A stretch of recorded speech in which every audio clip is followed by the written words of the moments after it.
Welcome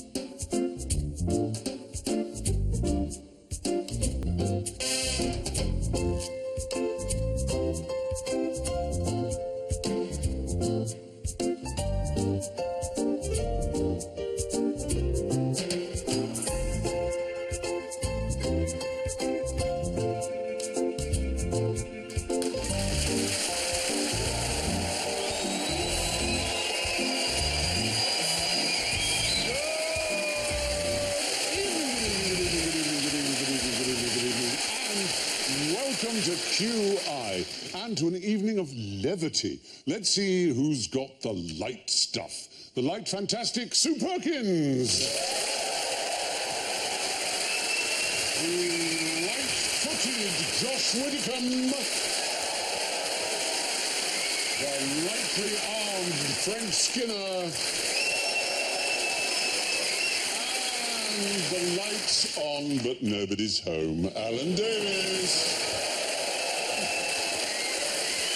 So, light up your lamps. And the Latin L, which is, of course, 50 in Roman numerals, if you can tell me what they have in common, all these little buzzer noises. Sue goes. Josh goes. Frank goes. And Alan goes. Any thoughts? They're all noises made by Jeremy Clarkson during the intimate act. We've kept you two apart whenever we've done a show, for good reasons. Yeah. So we've got an owl. He howls like an owl. He squeals like a pig. It definitely ends.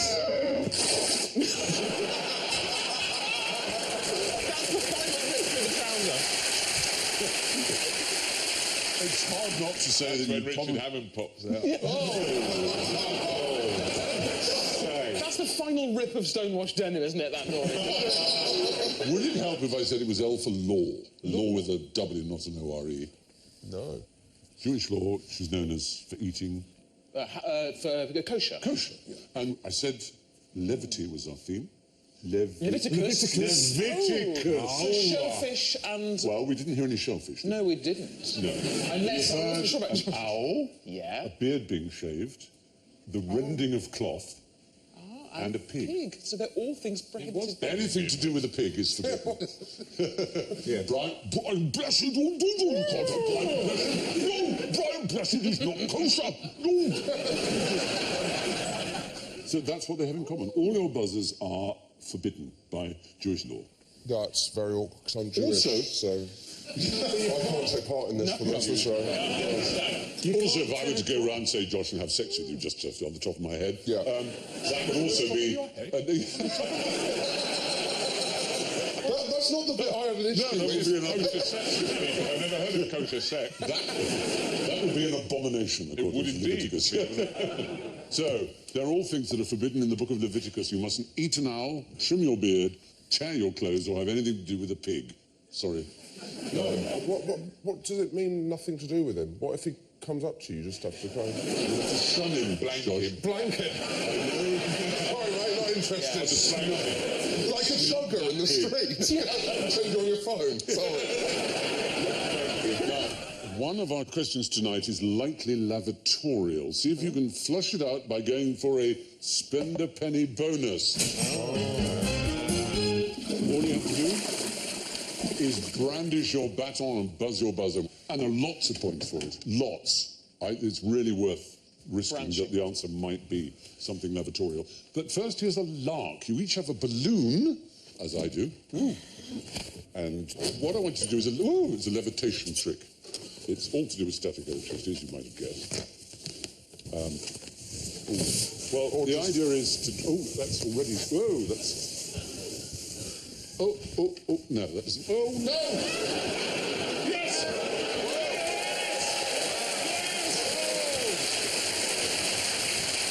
Alan got it. You charge up the plastic and the balloon. Well, you have to charge both of them. Yes, you use it. If anybody's hair can do this, it's Alan's. I I take that as a slight. I know, that's the thing, it sticks to your fingers. You have to just... Oh, and now... Oh, not quite. No. Yes, yes!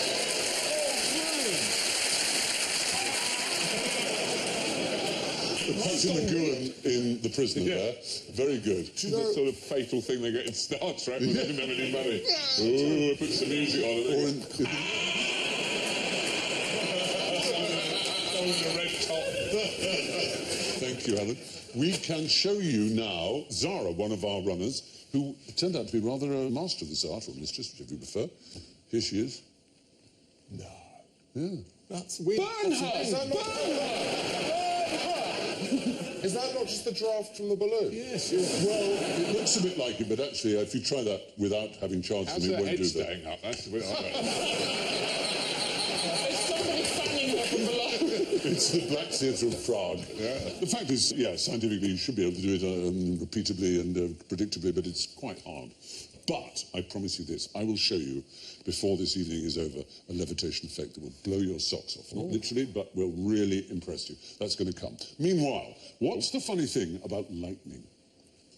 The funny thing about it? Well, given that it is a natural phenomenon that mankind has been aware of for all the time that we've been on the planet. We're still captivated, freaked out, and surprised by it. And surprised and don't understand it. We can't explain it. We know a little bit about it. We know that thunderbolt and lightning is very, very frightening. It's white, it's forked. Yes. Or sheet. It's electric. All sheet, you say? No, not all sheet. Sheet lightning is the same as forked lightning, it's just hidden by a cloud. Oh, so it's an illuminated cloud that gives that band of... Exactly, okay. Exactly. But one of the myths about it is that it will always strike what part of a building? Highest. The highest part. And that's not true. We've got a photograph to show you how untrue that is, of it hitting Grant's tomb there. There's a little branch of it hitting the top, but the huge part of the fork there is hitting 2/3 of the way up.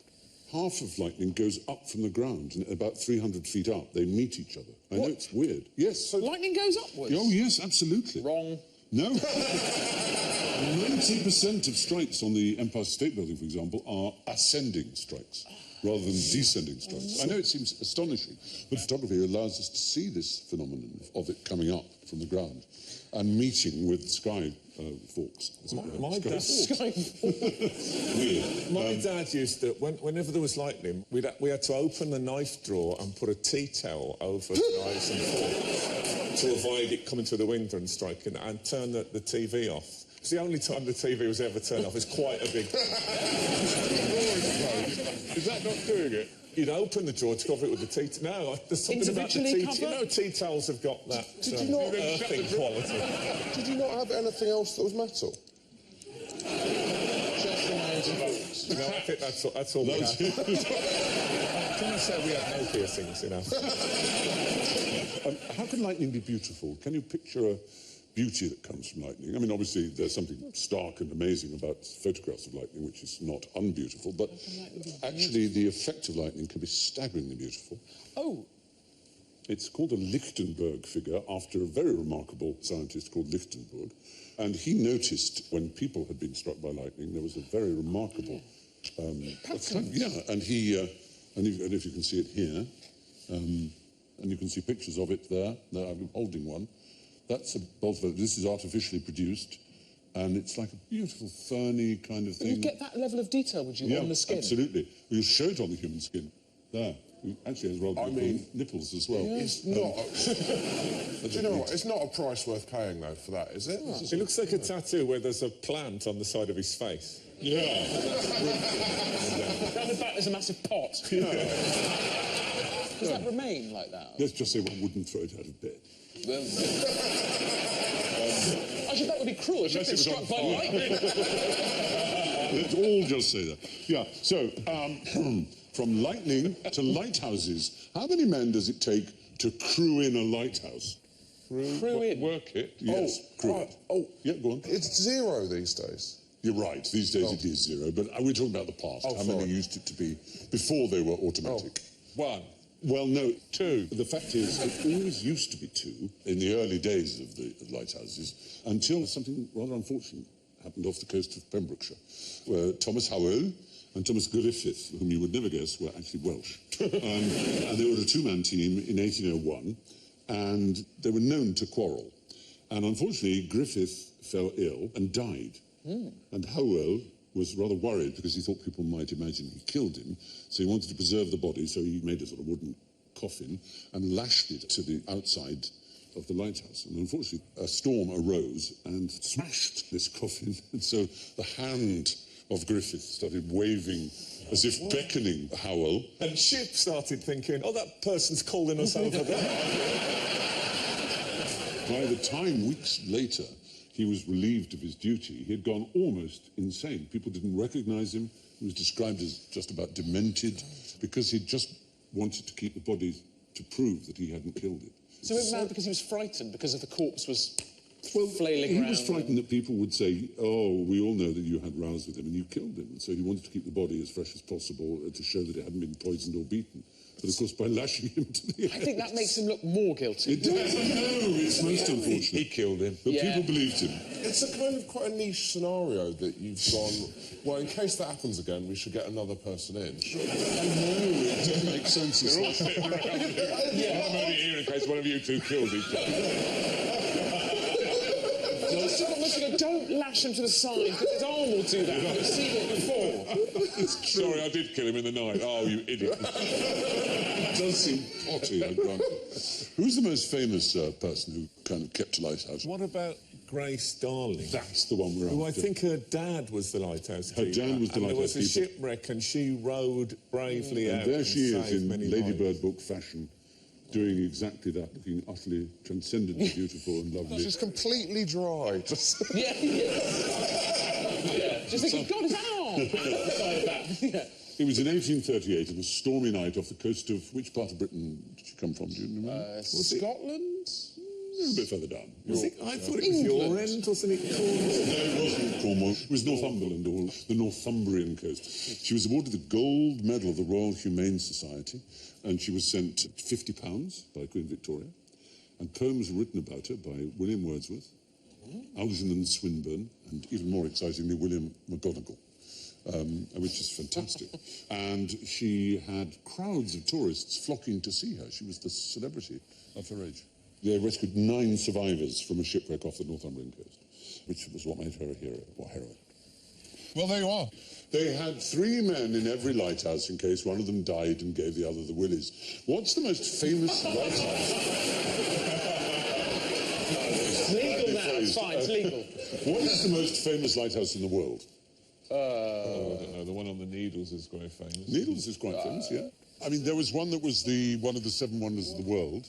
Oh, which is in Spain, is it not? Or it's like Hercules' Tower or something. There's something Hercules. Pharos. It's the Alexandrian lighthouse. I love the way you looked at me as I got that right, whilst telling me that every aspect... I love that. It made me feel good about You were myself. wrestling the puppy knowledge. Yeah. Actually, all those lighthouses, the Edison, the Kenilworth, might be known by quite a section of the population, but this one, everyone knows the name of this one. What they probably don't know is that it was originally a lighthouse. Empire State Building. Not the Empire State Building. Statue of Liberty. Yes, the Statue of Liberty, well done. Absolutely right. There it is. It was visible from 24 miles out to sea. It was a gift to America from the French, yes. And originally, what colour was it? Orange. Was Not it? red and white like that. Well, it was always intended to go green because it's That's the copper gayest It's lighthouse I've copper ever seen. You're absolutely right, Alan. It has a thin sheet of copper leaf, as it were, over it. Good, Originally, it shone copperly, but like all copper does, oxidizes. yeah, until you Verdigris. get copper carbonate, and verdigris is the name for it, exactly. You see those domes and things of that green colour that is Lady Liberty. And there's her torch. And in 1986 was the centenary, and they decided to give her a bit of a makeover. And actually, the one bit that didn't need the makeover was the copper skin, except in the torch. And it needed a special technique called repoussé or repoussage, and no American craftsman could be found who could do it. So a French team came over. And Americans, we think of them as very, capitalist, as America is a capitalist country, obviously. But it's also very, it's also very unionized. And the American laborers were totally antagonistic. Teamsters? They gave the French, yeah, they were like Teamsters. They gave the French workers complete cold shoulder. The French workers wore uniforms and every lunchtime set up a long table with a tablecloth and had wine. The Americans sat alone eating burgers and other things and letting their stomachs push out further and further. And the French used this wonderful technique of little hammers, marteau, you know. And someone from the French team said, we did everything by hand. The Americans couldn't believe that the best way to rivet is with hammers. It's cheaper, faster, and better. But they were always trying to find some machine. And that is absolutely... You go ice fishing with Americans, they have these, you know, extraordinary motor augers that like drill in a hole. Yeah, like in Fargo, exactly. In, the Titanic Museum in Belfast, which is quite good. They... Brilliant. It's quite good. You better do a bit better there in Belfast now. Yeah, not good enough, really, for Alan. That's one of his best ones. Got the kind of reconstruction of the building of it, and that's the best bit. Yeah. And lots of the rivets were done by hand. Yes, they were. And you've got hundreds of riveters, and they would do an incredible number of rivets in an hour. Yeah. And in awful conditions, very cramped, hot. But yes, and so it's really quite absorbing. Riveting, I mean. I bought a journal. I was at the airport in Belfast, and I bought the Journal of the Titanic Society, a sort of a photocopy, but quite a fat thing. And I read it. It's about, I suppose, 100 pages, and lots of stuff about the captain and the way it was put together. Not one reference in the entire book to the fact that it sank. I love it when people are positive. With the Titanic Society, their ship is always half empty of water. There's a wonderful Thomas Hardy poem called The Convergence of the Twain, and it takes the point of view of the iceberg and the Titanic, and the two converge. And what's rather wonderful is that each verse is the shape of the Titanic. It has sort of 2 or 3 words at the top, then a long line, and then a shorter line, then a shorter line. So it looks, each verse is boat-shaped. He should have done it, so it wasn't just that, but it animated. Yeah, I know. The iceberg coming at it. Was it Bill Tidy who did the most fantastic cartoon of all time? And it was a queue of people. Oh, I love this. And it said information about Titanic, and people are queuing up to find out about survivors, women in shawls. And at the back, there's 2 polar bears standing, calling, any news about the iceberg? I love that. Perfect. Yeah. But I've always thought, had I been on the Titanic when it hit that iceberg, even though you know you're going to perish, seeing like 40 penguins fall over is probably about as funny. The possibility of seeing penguins in the North Pole or the northern reaches of the planet is pretty remote. But they come from Antarctica. There are penguins in the Arctic. Damn that global warming. All over the place. A Fox's Glacier Mint, probably. What did happen to the iceberg? It moved on with its broken life. Did it? Yeah, it didn't face any punishment. I think it was bought. Now it would be followed around by the press. Raking over his life. You know. Who is this bastard iceberg? There's always been a bastard. He's foreign. I think it was other foreign icebergs we hate who've ruined our good stuff. Nigel Farage, exactly. Bombing. Yeah. Oh, you don't want an iceberg moving in next door to you, do you?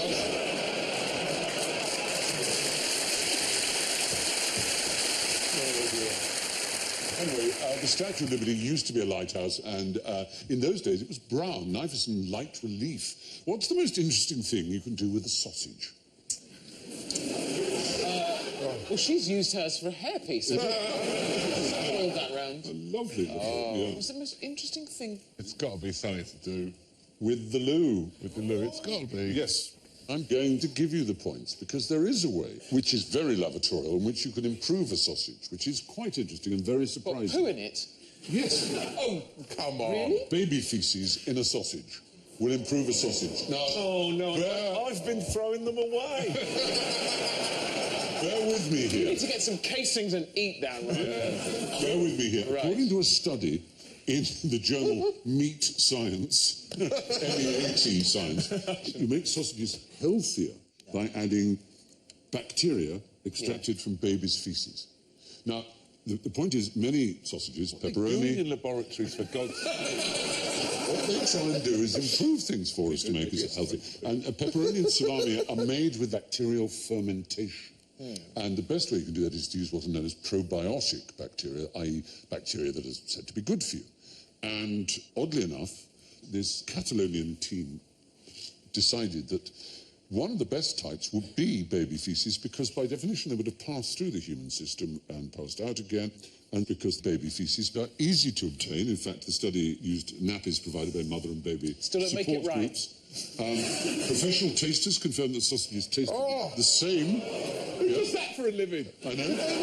They tasted the same, you wouldn't notice. That's a rough day down the job They centre. are lower in both fat and salt, But and therefore it's poo, healthier. Stephen. It's literally poo. It gives a new meaning to potty mouth. But it does mean that Alan gets his spend a penny bonus. It's very good news.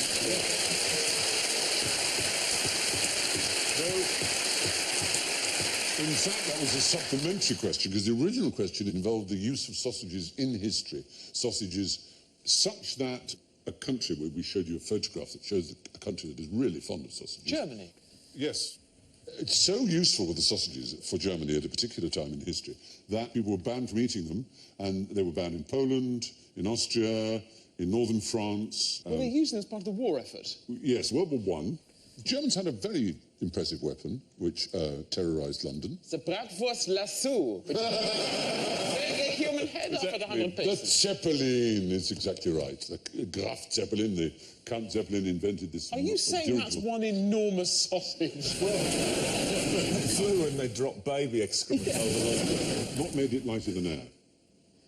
Helium. Not helium, no. Hydrogen. That's why they were so dangerous and so combustible, because hydrogen is very combustible. And they would go over London, and the chappie at the bottom there in the little gondola would You make it drop sound a really bomb. lovely. The little chappie would go over London. But the thing is, the hydrogen would easily leak from the patches, and they found that sausage skins would go over the joins, and they would latch onto each other, a bit like Velcro. They would stick to each other, and they'd seal the whole thing so the hydrogen wouldn't leak.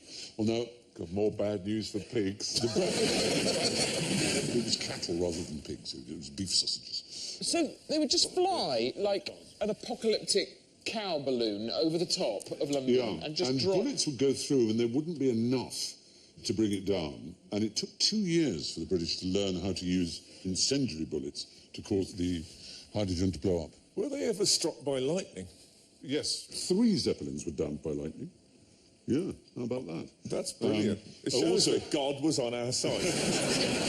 250,000 cows they used per Zeppelin. That's pretty impressive.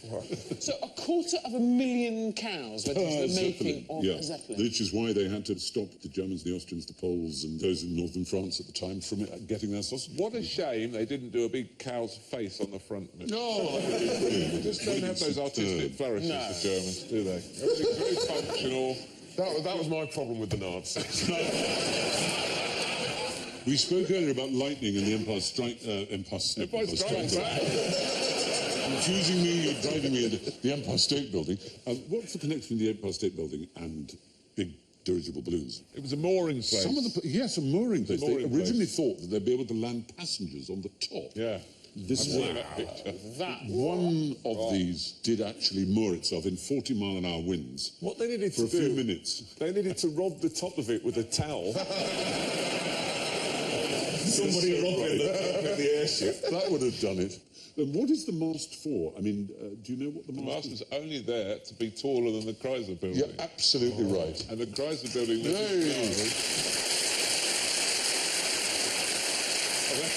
Were they built at the same sort of time? Were they competing? And the Chrysler Building was going to be the taller one, and they took the mast up the inside of the Empire State Building and stuck it on the top at the end. The Chrysler Building, I think we can all agree, is more beautiful. Although they're both quite marvellously decorated. They are. But the Chrysler Building is stunning. Well, there we are. The linings in German airships caused a sausage shortage in World War I. What was the charge for the world's first charity single?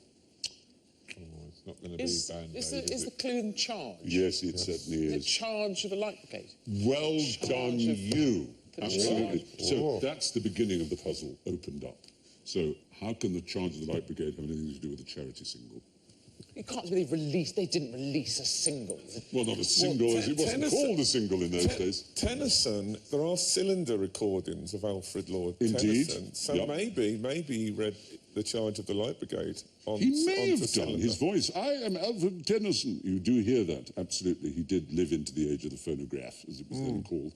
But this is actually slightly more touching in a way.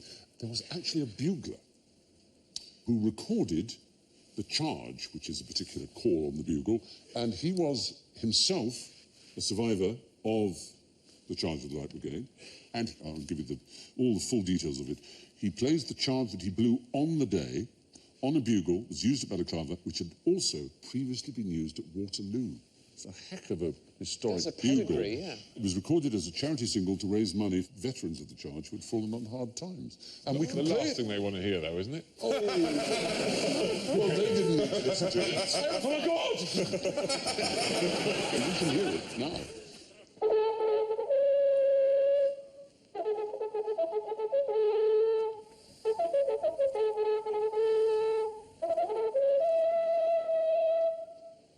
There you are. That was Martin Landfried, who was a bugler, and he made that recording in 1890, and the Light Brigade was 1854. Incredible quality. The bugle itself is not bad quality, really, is it? And that was to help all veterans, or just specifically veterans of that specifically particular veterans failed... of the charge, yeah. Yeah. So the call we hear brought the line from a canter to an all-out gallop, but almost all of what we would call a charge was actually a trot. So the whole thing was called an advance until the last 200 yards when the charge was sounded, and then bang. But at Balaclava, they did more galloping than they would at a normal British charge, which is one of the things that made it so hopeless and extraordinary. Half a league, which is 1.5 miles, because a league is 3 miles. So half a league, half a league, half a league onward into the Valley of Death. And is that why they failed? Because they sort of peaked? They kind of... Well, they failed because they simply rode into guns. I mean, it was insane. The fact is, the Charge of the Light Brigade was a pretty disastrous thing, Effing disaster. but it did cause the first charity single. So, bugler Martin Landfried lifted the spirits of the Light Brigade at Balaclava. How did Chicago get completely screwed up? They put Catherine Zeta-Jones in. You are a naughty girl. I love that film. No, I know, I'm joking. Actually, she was really good. Brilliant, that film. It's a I love cheap I liked it, the sort of Bob Fosse style choreography. They've ordered it up with screws. Is Well, it the literally sort of. screwed up thing? It was literally Is screwed it up. to do Because with it's the Windy prohibition? City. It's always Not because it's prohibition. windy, no. Or Barack Obama. It's always prohibition or Barack Obama. No, it was before either. Valentine's Day Massacre. It It's was always the- prohibition or Barack Obama. Before any of those things. So before all that, so it's what, Victorian? Literally the founding of Chicago. It was a huge stop-off on Lake It's Michigan. Lake Michigan. And unfortunately, it was built on a swamp. And typhus and typhoid were absolutely ravaging the population. So they decided, with good old American know-how and sort of optimism, they would jack the city up. They would screw it up with screw jacks, as they're called. And there you can see the grey bit all along the bottom. They literally were screwing it up while people were living in it. There was the Tremont Hotel, for example, which was covered a whole acre, which they screwed up. There it is. They screwed it up.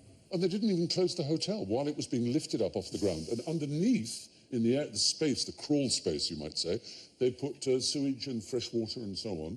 And it was a resounding success. So And that Chicago wasn't someone became- who went to bed in that hotel and woke up and went, what the hell has gone on? And also the river was full of sewage. It flowed into the clean Michigan. And so the ingenious system of locks, they made it reverse in the other direction. And once a year, they dye the river, which goes beautifully like a Venetian canal. They dye it green. Why would they do that? Paddy's Day. Indeed, because there are lots of Irish in, they have the bagpipes and so on. And it's a beautiful, beautiful city. I happen to love it. That is actually for real. We haven't done that with Photoshop. That's it. Really? That's Yeah. That is how it looks. So what dye? What? Green dye. The trouble is... I'm sorry, I can't do better than that. I wish I could help. Something named trouble is Viridian or something. the Emerald. towns and cities further down the river get St Patrick's Day on the wrong... Yes. The entire city of Chicago was jacked 10 feet in the air to make room for the plumbing. Now let's lighten the mood with a little light general ignorance. Fingers lightly on your buzzers, please. Name one of the rules in a walking race. Not allowed to run, are you? Well, you certainly can't run. You should be walking. How do you judge Isn't it that some part of your foot has to be in contact with the ground?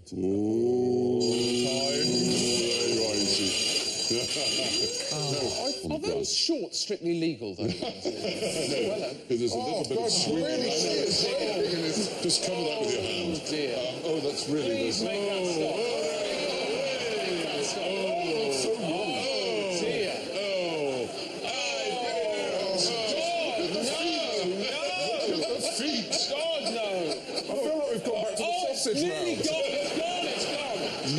At the feet, don't look at the That isn't a tip to one of the rules we should know, is it? No pants. Swinging basket. Keep the junk in the trunk. The fact is, I will read you the rule if you want to know it. It's from the International Association of Athletics Federations. Rule book says race walking, as it's called, is a progression of steps so taken that the walker makes contact with the ground so that no visible to the human eye loss of contact occurs. All Olympic walkers, when you slow them down on TV, have moments, a few milliseconds, sometimes when both feet are off the ground, but it's not visible to the human eye. But of course, nowadays you can freeze frame just about anything incredibly accurately. So Olympic Games broadcasters and Olympic judges get absolutely bombarded with calls from people who are furious because they've seen both feet off the ground and they're convinced that must be against the rules, but actually it isn't. How do you get into it? I know, because it looks so silly. There's a bottom swinging. Yeah. I know people that are fast walkers, but you never go. No, But you should go that. for this. no, I know. It's that action with that the whole bit, elbows that yeah. I find It's really... very hard to talk about it without finding It's like when you talk about a spiral staircase and you do that. I'm feeling my bomb going now. Have you seen Until you that... pick several stitches out of this upholstery. Have you seen that video of the two women finishing... trying to finish the walking race. I'm not sure if it's the Olympics, and they end up crawling. It is absolutely... Because they're so exhausted. They're so exhausted. Both their legs. I've never seen legs go like jelly. My legs went to jelly. I did this thing with Bear Grylls where I had to do this rappel down a sheer face. I was never been so terrified in my entire life. I got that. Sorry, you rappelled down Bear Grylls' face? He chose the face. And then your legs went to Jim. The really frightening thing was that he took me to the edge, and then there was 45 minutes. Sorry, Bear Grylls took...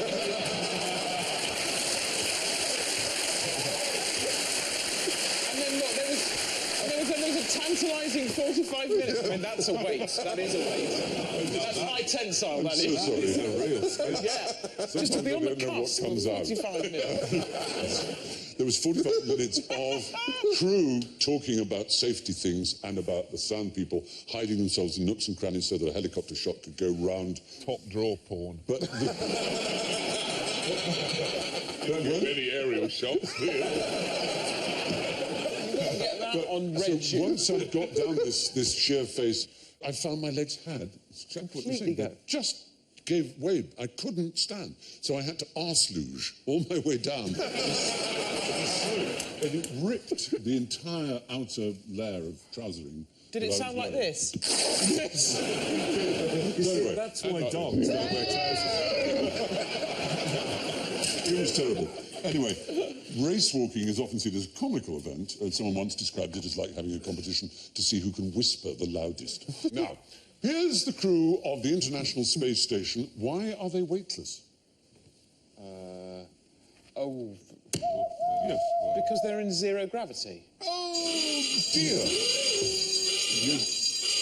A common misapprehension. Yeah. No, that's not it at all. There's a huge amount of gravity. They're very close to the Earth. The Moon is... So they weren't in flight at that point? No, they weren't. They were orbiting the Earth. But they're in free fall, a bit like skydivers. And unfortunately, unlike skydivers, they're also travelling sideways at the same time. If they weren't, they would crash into the Earth. So there's certainly not zero gravity, there's a lot of gravity. The space station and the astronauts in free fall inside it is plummeting towards the Earth, but because of its curvature, the ground is falling away from them at the same speed as they're falling towards it. To put it another way, the space station is constantly falling, but its tremendous horizontal speed means that it always falls over the horizon. They love karaoke, don't they? They love it. But it's not that there's no gravity acting on them. There's a huge amount of gravity acting on the spacecraft, or it would just be lost in space. So you didn't do so well on that, so maybe you'll do better on this. Why does spacecraft get hot on re-entry? Why do they get friction? Oh, you're welcome For that. Yeah, It's not well, you friction, came to as the right people- place if you wanted idiots. No, you're not idiotic. Most of us would have said friction. Right. It's not friction, actually. It's what's called a bow shock. It's the pressure on the air in front of it, like a bow wave of a ship. And the faster you go, the hotter it becomes because of this enormous pressure on the air. And there are other examples of that sort of effect, like a sonic boom, for example, which, when you're going faster, which is also a sort of bow shock. Everything I know about space is entirely taken from Sandra Bullock's performance in Gravity. No, you couldn't do better than that. Everything I know about space comes from reading the right stuff. And I know that if you get it wrong when you re-enter, you can skip off the atmosphere. Absolutely. And then you'll just never cut. Yeah, then you'll just never Then come you back. just keep going. Yeah. Yeah. Well, the fact is spacecraft heat up on re-entry because of the bow shock, not the friction. What do beavers eat? Good beaver shot? Yes. Wood. Is the right answer. We were hoping you might say fish. They are, in fact, completely vegan. They just eat wood and plants and algae, seaweed, things like that. Are they, Absolute nightmare at a dinner party. So they're down the river just for breeding purposes. They're down the river for breeding, exactly, for creating a lodge. And I've seen one. I've stood on one. You stood on one? yeah, you Was it can. They're really solid. You can walk. Yeah. Did you deliberately stand on it? Yeah, well, it's... You can. Is it You're like, invited to. like It's just- surfing? It's like a They tourist don't thing. mind. They don't seem to mind. You know, you can get from the bank onto it, and it's this great It's like a bridge, construction of yeah. logs and branches and... Oh, I thought you stood on a beaver. You didn't stand on a I thought you were beaver surfing. You've all got the internet, after all. Beaver surfing is than a quite beaver. different. I'll tell you a very interesting beaver fact, though. If you take a beaver out of its natural environment, which is by a river, and put it in the middle of a forest, far from a river, and turn on the tape recorder, which has the sound of a gurgling river, it will build a dam. It doesn't need to see or feel the water. And unfortunately, in Scotland and places like that, where there have been attempts to try and reintroduce the beaver, people wrongly think they eat fish and that they'll threaten the salmon or the trout or whatever. But of course they don't, because they don't eat fish. They just destroy forests. Well, they have a nibble anyway. And finally, who fancies a quantum-locking levitation lark? And to help me tonight, we have Professor Andrew Boothroyd of the Physics Department of Oxford University. Hello, Andrew. Here we go. This is going to go over my head, so I'm going to duck. Ta-da! There it is. Exciting tray, and what looks like a bit of sort of scale electric. And let's just line it up there. Now, we've got a little bucket here. What's in this bucket, Andrew? That's a bucket of liquid nitrogen. Liquid nitrogen, which, as you know, is extremely cold. And I'm going to dip a rose into it just to show how cold it is. I better put these gloves on first. right. Health and safety. Justin Blumenthal, It's the BBC. And these, all safety, safety, safety, safety. As long as you're safe, that's the main thing. Yeah, quite. Here we go. So I'm going to dip a rose into this. You might have had this. Ooh, bubbles away. It's really cold now. And it might even shatter. Look at that, like glass. Shall I not touch the bit that's landed on me? So it's burning into your skin. It shatters like glass. I've got a little wart on my finger. Is this a chance to burn it off? You might get a bit of And the rest of your hand. It'd be a great way of dumping someone on Valentine's Day. So what have we got here, Andrew? We've got here a piece of ordinary-looking black ceramic, which, when we cool it down to very low temperatures, acquires a very extraordinary property. Okay. So if you just like to cool it down with liquid nitrogen. I shall baste it with liquid nitrogen. There we are. And we have a second one over here. All right. Do that one too. I'll cool that as well. This is like the beginning of every pop video in the 80s. Tell me what's particular about this. It loses all its resistance, its electrical resistance, and becomes what's known as a superconductor. Ah, yes. That's one thing. Yeah. And the other thing is that it acquires the property that it can bend magnetic field lines in such a way that it will always try to resist any motion, even if that means hovering above the ground. All right, so let's just pick it up and pop it. Whoops. There it goes. Oh! Cool. Yeah, it's pretty good, isn't it? And Literally. That makes no effect, and you can just give it a tip. Oh, that's very strange. Oh, yeah. And as it warms up, it'll slowly sink. Oh, wow. There you go. Is this what you do most days at the Oxford University? Almost every day. Not a bad old job. This one here is very exciting. And now it's nice and slidey. Oh, wow. But look at this. And what's happening there? What's making it... It's the magnetic field, isn't it? It's interrupted by this superconductivity. It's not like a normal magnet, because a normal magnet would repel when it's up that way, and then it would just fall off. Yeah. So this is both repelling and attracting at the same time. I'll give it one more little go, and then we can try it on the track. I thought you were saying that we can try it on Alan. No! Upside down in a bucket of nitrogen. There we go. Pop it there. Oh, wow. Fantastic. Round it goes. That's good. That's amazing. Isn't it good? It looks like... it's got a Can someone little pass the tray. It's like a sellotape? steam And it's got a tray. steam train. It can go the other way. We could put the wrong type of leaf on the track.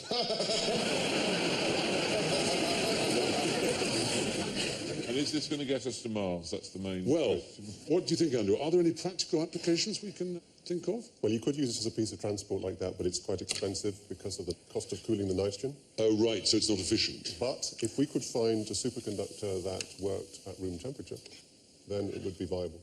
Right. Are you working on that? We are, yes, indeed, yes, I am. I trust you. I know they're not. They're just playing with this all the time. That's what I'm I know, isn't it gorgeous? So you'd think it would almost be like a maglev train, you know, one of That's those... what it would be like. Oh, there we go again. Oh, I love that. And this, of course, can go on here as well. Oh, it's... Too scared. It's all right. What a pussy.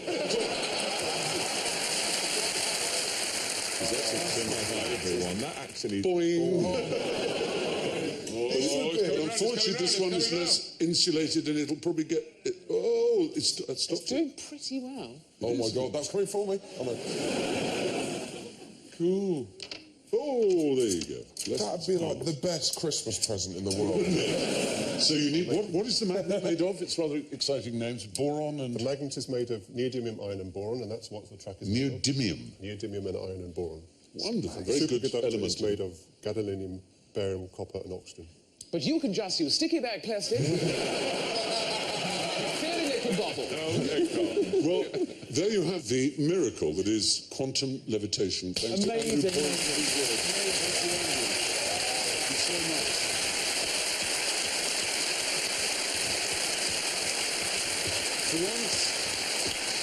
For once I can say, what could be cooler than that?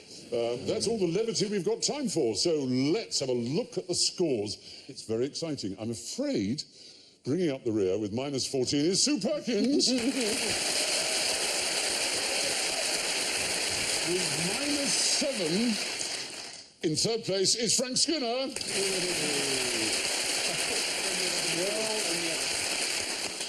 In a brilliant second is Josh Widdicombe with 5. He's still my pulsing member in first place. With 11 points is Alan Davies.